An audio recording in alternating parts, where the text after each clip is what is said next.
안녕하십니까. 저희 증시 전문가와 함께 한 주간 증시 되돌아보고 이제 다음 주 전망에 대해서도 알아보는 증시톡톡 시간이 돌아왔습니다. 안녕하십니까. 저는 아주경제증권부 문지훈 기자입니다. 오늘은 김석환 유안타증권 해외투자전략팀 연구원님 모시고 이야기 들어보도록 하겠습니다. 우선 이제 국내 증시 먼저 살펴보면 이제 코스피 약세가 좀 지속하는 모습인데 그렇죠.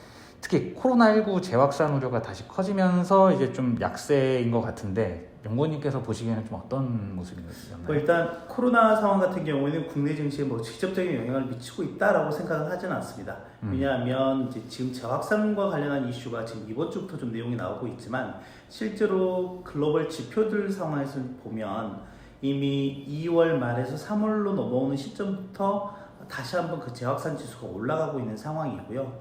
이제 어제 나온 내용들이긴 하지만 미국 내에서는 지금 21개 주에서 다시금 코로나 확산이 나오고 있고, 또 하나는 이제 남반구가 여름에서 지금 이제 겨울로 넘어가는 시점이거든요. 근데 이제 남반구에서 가장 큰 핵심은 브라질이거든요. 근데 브라질 같은 경우가 지금 3차 유행 시기에 좀 접어들고 있어요.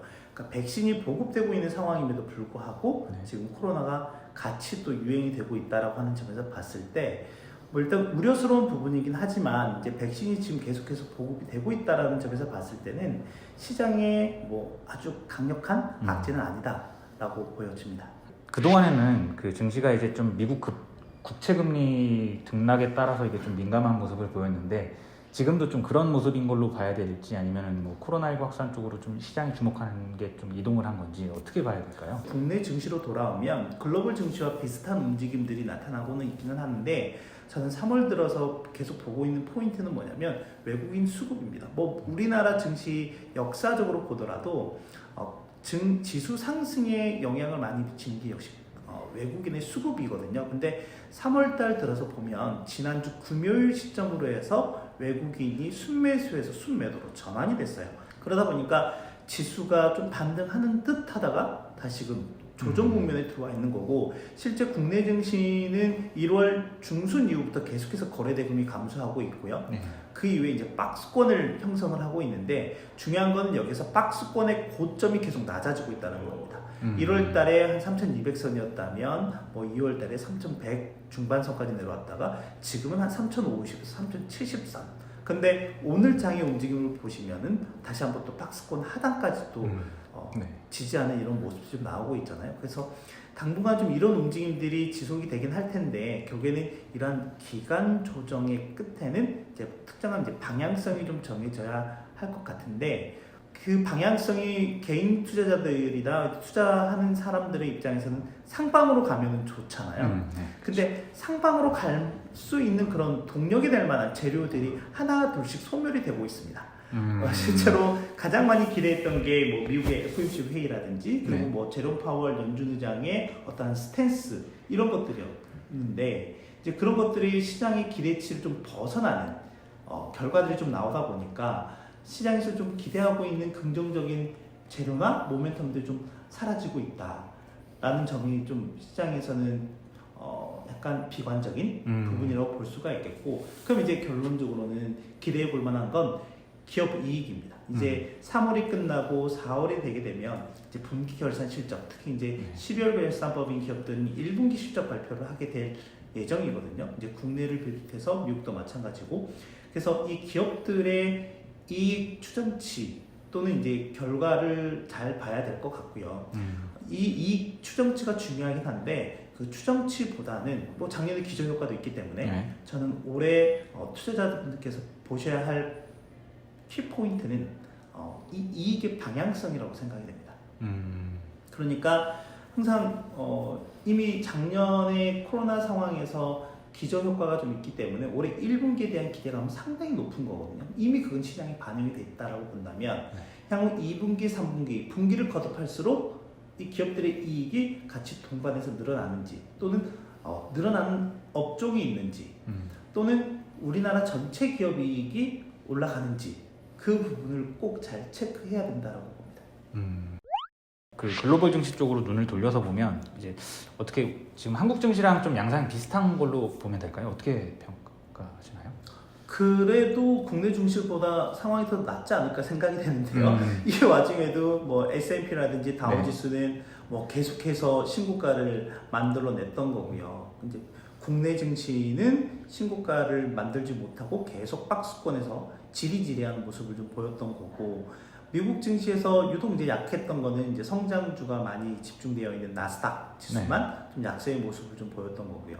하지만 앞에서도 얘기했던 것처럼 결국에는 이제 미국의 금리 추이를 항상 좀 잘 체크해야 될 것 같고, 또 하나는 연준과 그리고 미국 정부, 특히 재무부 장관을 하고 있는 옐런 장관의 스탠스를 좀 잘 체크해야 되지 않을까 생각이 됩니다. 테슬라 얘기도 좀 빼놓을 수 없을 것 같은데, 이게 최근 아크 인베스트먼트 보고서에서는 이제 2025년까지 주가가 이제 $3,000 갈 거다라고 예측을 했다고 하는데, 고평가 얘기가 계속 나오는 것 같아요. 이거 관련해서는 좀 어떻게 보시나요? 뭐 테슬라는 대표적인 성장주이고요. 뭐 태생부터 항상 고평가 논란이 있었기 때문에 그게 뭐 아주 낯설다라고 볼 수 없을 것 같고, 국내 서학개미들이 가장 많이 한 투자한 기업도 역시 테슬라이고, 아크 인베스트먼트의 창업자이면서 현재 CEO인 캐시 우드, 우리에게는 뭐 돈나무 언니, 돈나무 누나로 잘 알려져 있는데 상당히 테슬라에 대해서 적극적으로 하고 뭐 적극적인 포지션을 취하고 있는 투자가입니다. 실제로 아크 인베스트먼트가 5개의 액티브 그리고 2개의 패시브 펀드를 운영 중에 있는데, 그 5개의 액티브 펀드 중에 4개에는 다 테슬라가 거의 하이 싱글 정도, 그러니까 한 뭐 10% 가까이 편입되어 있거든요. 그래서 작년에 테슬라 주가가 폭등을 하면서 가장 득을 많이 본, 그리고 가장 많은 자금을 조달한, 투자를 받은 회사가 바로 아크 인베스트먼트라고 보시면 될 것 같고요. 저는 개인적으로 미국 증시의 상승과 특히 이제 뭐 나스닥 지수라고 보면 될 것 같고, 상승과 테슬라 주가의 상관성이 상당히 높다라고 저는 개인적으로 지난해 때 계속 생각을 하고 있었고, 그러다 보니 이제 테슬라의 주가가 주춤거리는 모습에서 미국의 주요 주가 지수도 좀 주춤거리는 이런 모습들이 좀 나오고 있는 양상인 것 같아요. 근데 이제 이번에 이제 새롭게 그 목표 주가를 산정을 했거든요. 2025년 기준으로 $3,000가 일단 노멀한 계획이라고 보시면 될 것 같고, 좀 불케이스 좀 세게 보면 한 $4,000 정도로 좀 보고 있고요. 그리고 만약에 이제 매하게 봤을 때가 못해도 그래도 한 $1,500 정도로 보고 있는데, 그 몇 가지 가정이 있습니다. 몇 가지 가정이 있는데, 그 가정 중에 가장 중요한 게 바로 자율주행 관련한 부분인 거거든요. 그리고 그 자율주행과 관련한 서비스 매출 관련한 부분이라고 보시면 될 것 같습니다. 지금 뭐 글로벌 시장에서 보면 테슬라뿐만이 아니라 뭐 알리바바도 마찬가지고, 뭐 바이두라고 하는 기업도 마찬가지고, 여러분들이 잘 아시는 아마존, 애플, 이러한 우리가 흔히 얘기하는 빅테크 기업들이 전부 다 지금 이 자동차 시장으로 진출하고 있잖아요. 근데 이 회사들이 원래 인터넷이나 소프트웨어나 이런 쪽을 하던 회사들이 이런 자동차 시장에 진출하면서 우리가 뭐 전기 친환경 차를 만들겠다 이런 거 아니라, 그들이 하자 하는 거는 이제 자율주행 차를, 자사 브랜드에 자율주행 차를 내놓겠다라고 하는 게 큰 목적이거든요. 테슬라가 하고 있는 이 자율주행 관련한 분야에서 상당한 퍼포먼스를 낸다라고 하면 또 한 번 점프할 수 있는 여지는 충분하다라고 아크 인베스트먼트에서는 보고 있는 것 같고, 국내 여러 증권사 하우스의 자동차 섹터 애널리스트들도 그렇게 좀 평가를 하고 있는 것 같습니다. 다음 주 전망에 대해서 좀 이야기를 들어보겠습니다. 다음 주 증시, 한국 증시 어떤 흐름 좀 보일 걸로 이렇게 예상하시나요? 뭐 일단은 대외적인 이슈에 좀 더 민감하게 움직일 수밖에 없을 것 같다라고 좀 생각이 되고요. 그러면 대외적으로 다음 주에 어떤 이슈가 있는지 잘 체크해야 되는데, 이제 3월 말 4월 초가 되잖아요. 그러면 3월 같은 경우에는 뭐 연기금이라든지 각 기관들의 포트폴리오 조정 시기입니다. 그리고 이제 미국에서도 액티브나 뭐 패시브 펀드 쪽에서도 특히 이제 헤지 펀드들 중심으로 해서 포트폴리오 조정이 있는 시기거든요. 이제 그리고 또 하나는 일본 같은 경우는 이제 4월 1일 회기 결산이 시작이 돼요. 그러면 일본의 연기금들, 기관들 같은 경우에는 미국 국채 시장의 가장 큰 손 중에 하나이거든요. 그러니까 이런 뭐 전반적인 좀 상황들을 봤을 때 다음 주에는 수급적으로 좀 상당히 중요한 이슈들이 있다라고 볼 수가 있겠고, 또 하나는 이제 분기 말이기 때문에 이제 분기에서 이제 넘어가는 시점에서 기업들 실적이 이제 계속해서 이제 나올 예정이다라고 보면 될 것 같고요.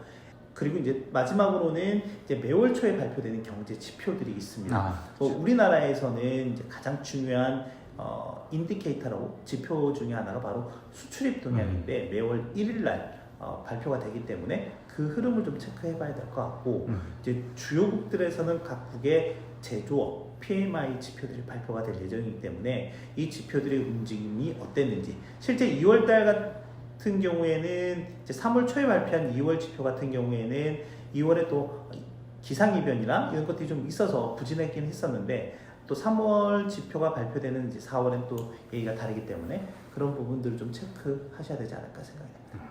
오늘 이제 이렇게 김석환 연구원님 말씀 들어봤는데 다음에 또 기회 되면 한번 모시고 말씀 들어보는 자리 마련해 보도록 하겠습니다. 감사합니다. 감사합니다.